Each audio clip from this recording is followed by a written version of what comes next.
प्रेम से बोलिए पुरुषोत्तम भगवान की जय। आइए इस वीडियो में श्रवण करते हैं अधिक मास में सुनी जाने वाली दीपदान की सर्वश्रेष्ठ कथा। यह कथा आपने नहीं सुनी होगी, एक बार आप सुनेंगे ना रोज नियम से या किसी श्रेष्ठ दिन पर तो लाभ तो होता ही है। कथा में लिखा गया है कि अधिक मास महत्व में ऐसा बताया गया है कि इस महीने में दीपदान करने और कथा सुनने से 5 प्रकार के पापों से मुक्ति हो जाती है। जैसा कि कथा में लिखा गया है, ऋषि वाल्मीकि जी ने एक महान राजा दृढ़धनवा से यह बात कही थी कि दृढ़धनवा ने ऋषि वाल्मीकि से पूछा कि अधिक मास में दीपदान करने का क्या महत्व है और इससे कौन सा पुण्य प्राप्त होता है। तब ऋषि वाल्मीकि जी ने राजा से कहा, मैं आपको एक कथा सुनाता हूँ जो कि राजा चित्रबाहु के पूर्व जन्म से संबंधित है। एक समय पर सौभाग्य नगर नाम का एक राज्य हुआ करता था। उस राज्य में सुख शांति और समृद्धि भी खूब हुआ करती थी। कुछ समय के बाद राजा चित्रबाहु जो है शरीर से शक्तिशाली भी था, मन से बहुत दयालु भी था। इसलिए न सिर्फ धर्म ज्ञान का कार्य करता था बल्कि उसका प्रेम पूर्वक खूब अनुसरण भी करता था।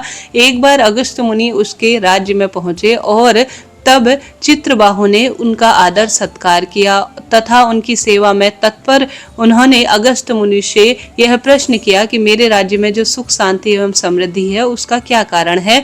ऐसा कौन सा मैंने पुण्य किया है जिसके कारण यह सब वैभव, धन, संपदा, पुत्र पौत्र का और सदा सर्वदा पितरों की प्रसन्नता का मुझे अनुभव होता है। मुनि बोले, आपने पूर्व जन्म में कुछ प्राणियों का आप शिकार करते थे और आपका नाम मणिग्रीव हुआ करता था। तुम स्वभाव से बड़े नास्तिक थे और चरित्र से दुष्ट थे। दूसरों के साथ बुरा व्यवहार भी करते थे और पराई स्त्रियों के साथ तुम्हारे खूब संबंध भी थे। तुम्हारे इसी आचरण के कारण तुम्हारी जाति के लोगों ने तुम्हारा बहिष्कार कर दिया था।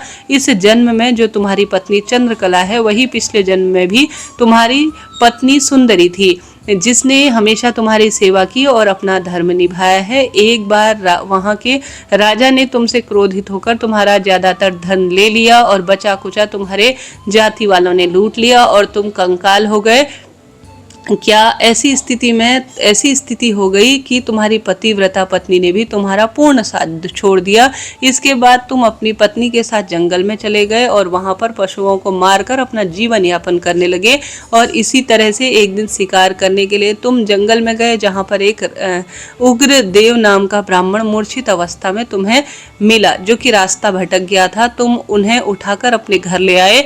तुम दोनों पति पत्नी ने उस ब्राह्मण की सेवा करके उसे ठीक कर दिया। होश में आने पर उन्हें आश्चर्य हुआ कि मुझे यहाँ कौन लेने आया है।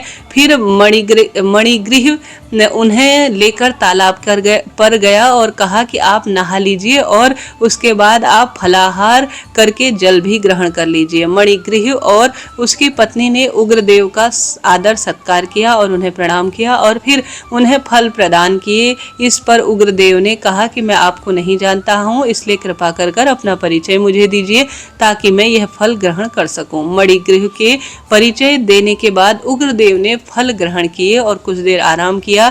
मणिग्रीव ने उनकी सेवा की और पूछा कि आप इस जंगल में कैसे आए और आप कहाँ जा रहे हैं। तब उग्रदेव ने बताया कि वह प्रयाग जा रहे हैं और रास्ता भटक गए थे। उग्रदेव ने उन पति पत्नी की सेवा से प्रसन्न होकर उन्हें कहा कि तुम दोनों मेरी इतनी सेवा की है, बताओ मैं तुम्हें क्या दूं। और यह प्रश्न भी किया कि तुम दोनों इस जंगल में आखिर क्यों रह रहे हैं। तब मणिग्रीव ने अपने भयंकर कर्मों और पापों के बारे में उन्हें बताया और इस दरिद्रता से निकलने के लिए और वैभव, धन, संपदा, पुत्र प्राप्ति के लिए उपाय भी पूछा। उग्रदेव ने कहा, तुम दोनों ने जो मेरा आदर सत्कार किया है उस कारण मैं तुम्हें एक ऐसा उपाय बताता हूँ जिसको करने से बिना तीर्थ गए ही तुम दान, पुण्य और तीर्थ यात्रा का फल प्राप्त कर लोगे और निश्चित रूप से तुम्हारी गरीबी भी दूर होगी। तो सुनो, अब से 3 महीने बाद अधिक मास आएगा, उसमें तुम दोनों पति पत्नी भगवान श्री कृष्ण अर्थात पुरुषोत्तम भगवान की प्रसन्नता के लिए दीपदान करना, जिससे तुम्हारी गरीबी जड़ से खत्म हो जाएगी। तिल के तेल के दीपदान से सर्वश्रेष्ठ फलों की प्राप्ति होती है। अगर वही नहीं हो पाए तो घी का दीपक प्रज्वलित करे, लेकिन इस जंगल में तुम्हारे पास यह दोनों भी नहीं है तो तुम महीने भर इंगुदी के तेल का दीपदान करना। हर रोज नहाने के बाद तुम पति पत्नी इस जंगल में दीपदान करना, तुम्हें लक्ष्मी की प्राप्ति होगी। जितने भी तरह के दान और तीर्थ स्थान है या ज्ञान है या व्रत है, वह पुरुषोत्तम माह में किए गए दीप दान की 16वीं कला के बराबर भी नहीं है। इसलिए धन, धान्य, ऐश्वर्य, पुत्र, पौत्र और समृद्धि इससे प्राप्त होती है। निसंतान को संतान मिलती है, राजा को उसका राज्य, सौभाग्य और मनुष्य को उसका मनचाहा प्रेम और इच्छा अनुसार फल पूर्ण रूप से मिल ही जाता है। जिस भी स्त्री या पुरुष के विवाह में देरी हो रही हो या कोई अड़चन आ रहे हो, अगर किसी की भी परेशानी पढ़ाई से संबंधित हो या कोई मोक्ष पाना चाहता हो, उन सभी को यह उपाय करना चाहिए। इस तरह मुनि ने चित्रबहु से कहा कि इसलिए पिछले जन्म में तुमने और तुम्हारी पत्नी ने जो कि इंगुदी के तेल से पुरुषोत्तम माह में दीप दान किया था, उसी कारण तुम्हें यह समृद्ध राज्य प्राप्त हुआ। अगर कोई संपूर्ण मास में अखंड दीप करता है, व्रत करता है, तो उसके पुण्य की कल्पना भी नहीं की जा सकती है। अधिक मास में क्या हुआ? दीपदान किसी भी तीर्थ पर किए गए दान से सबसे ज्यादा फल देता है। मलमास में दीप दान करने से धन, ऐश्वर्य, पुत्र, पौत्र वह समृद्धि आती है। पुरुषोत्तम माह में दीप दान करने से विवाह की देरी दूर होती है और पढ़ाई में आ रही परेशानी दूर होती है। अधिक मास में दीप दान करने से मोक्ष की भी प्राप्ति होती है। अधिक मास में दीप दान करने से या अखंड दिन जो है दीप दान करने से पुण्य की कल्पना करना असंभव सा प्रतीक होता है। तो प्रिय श्रोताजनों, आप सभी भी इस महीने ज्यादा से ज्यादा दीप दान करने का प्रयत्न करें। भले ही 33 दीप दान करें या किसी भी स्वरूप में दीप दान करें, परंतु अक्षय फलों की प्राप्ति, जन्म जन्मांतर तक पितरों की प्रसन्नता के लिए दीप दान का नियम बांध लीजिए। आप यह नियम किसी भी दिन ले सकते हैं। विशेष विशेष तिथि पर 33 दीप दान का भी प्रावधान इस महीने मिलता है, क्योंकि 33 कोटि देवी देवता हमारे वेद शास्त्रों में कहे गए हैं, उनके निमित्त दीप दान कहा गया है। 33 दीप दान कैसे किए जाते हैं, 33 दीपक कैसे बनाए जाते हैं, कमेंट्स में वीडियो पिन है, एक बार जरूर देख लीजिएगा।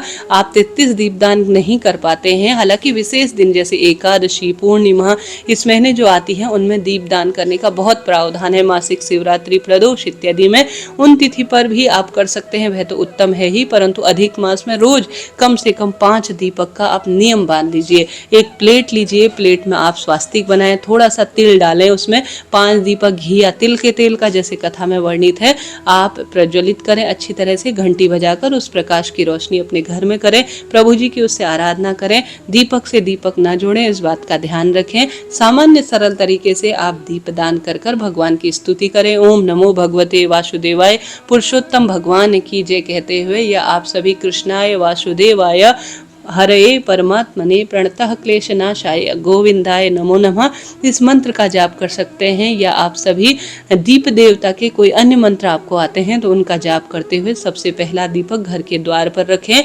दीपक का मुख पूर्व या उत्तर दिशा की ओर हो, इस बात का ध्यान रखें। सुंदर तरीके से दूसरा दीपक आप तुलसी में प्रज्वलित करें और तीसरा दीपक अपने घर के मंदिर में रखें। चौथा दीपक अपने घर की रसोई में पितृ और अपनी अन्नपूर्णा देवी मैया के नाम से रखें। अंतिम जो दीपदान होगा वह आकाश की तरफ, अर्थात अपने हाथ में दीपक रखें और आकाश पर मैं दीपदान जितने 33 कोटि देवी देवता है, मेरे इष्ट पित्र है, कुल देवी है, उनके निमित्त मैं दीपदान कर रही हूँ, ऐसा मन में प्रार्थना करते हुए आप कहीं भी यह दीपक रख सकते हैं। अपने छत की बालकनी, अपना कहीं भी स्थान, खुला चौराहा या द्वार पर भी आप इस दीपदान को कर सकते हैं। तो इस तरह से कम 5 दीपदान का आप नियम ले लीजिए। इसके साथ साथ आंवला, बड़, पीपल, बेल पत्र, इन वृक्षों की जड़ में दीपदान, किसी चौराहे पर, किसी पवित्र नदी के तट पर, शिव नारायण मंदिर में दीपदान इस महीने पितरों को भी सुख देता है और आपके जीवन में यह कार्य पुण्य प्रताप देने वाला होता है। इसका शास्त्रों में भी वर्णन मिला है। तो आप दीपदान करें। मासिक धर्म इत्यादि की स्थिति रहती है तो यह काम अपने पति या बच्चों से करवाइए। उन्हें बताइए यह पुरुषोत्तम माह हमें पूरे 3 साल बाद प्राप्त हुआ है, इसका हमें लाभ उठाना है। खूब मंत्र जाप करने हैं।